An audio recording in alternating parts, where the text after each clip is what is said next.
DLS গেমে নতুন আপডেটের সাথে সাথে ফ্রি কিকে গোল করা অনেক কঠিন ব্যাপার হয়ে গিয়েছে। সো আজকের ভিডিওতে এমন দুইটা জাদুকারী টিপস আপনাদের শিখিয়ে দিব যে টিপসগুলো ফলো করলে ফ্রি কিকের গোল কেউ আটকাতে পারবে না। সো আজকের এই ভিডিওটি অনেক ইম্পর্ট্যান্ট হতে চলেছে। হ্যালো ভিউয়ার্স, আপনারা দেখছেন আমাদের চ্যানেলে নতুন দর্শক হলে অবশ্যই চ্যানেলটি সাবস্ক্রাইব করে পাশে থাকা বেল আইকনটি অল করে দিন।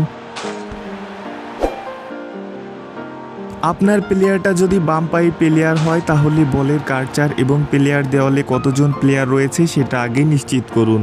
বলটাকে সঠিক পজিশনে বসাতে হবে। বসানোর পর প্লেয়ার দেওয়ালের লাস্টের যে প্লেয়ার থাকবে সেটার মাঝামাঝি নিশানা করে 60% বল স্পিড রেখে শ্যুট করলেই ফ্রি কিকে গোল হয়ে যাবে।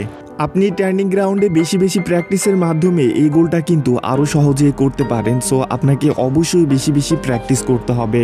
আপনার প্লেয়ারটা যদি ডান পায়ে প্লেয়ার হয়, সো প্রথমে বলের কার্চারটা ঠিক করে নিয়ে 4 জন প্লেয়ার থাকলে তৃতীয় জনের মাথার উপর দিয়ে বল ছেড়ে দিলে পরেই কিন্তু গোল হয়ে যাবে। আর প্লেয়ার স্পিড অবশ্যই 60% রাখা লাগবে।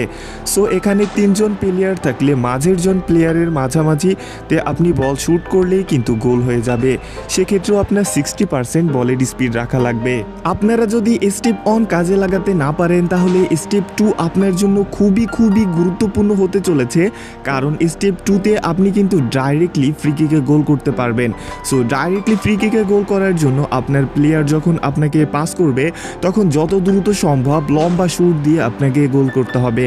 সো দ্রুত শুট না করলে বিপরীত দলের প্লেয়ার আপনাকে ধাক্কা দিয়ে ফেলে দিতে পারে।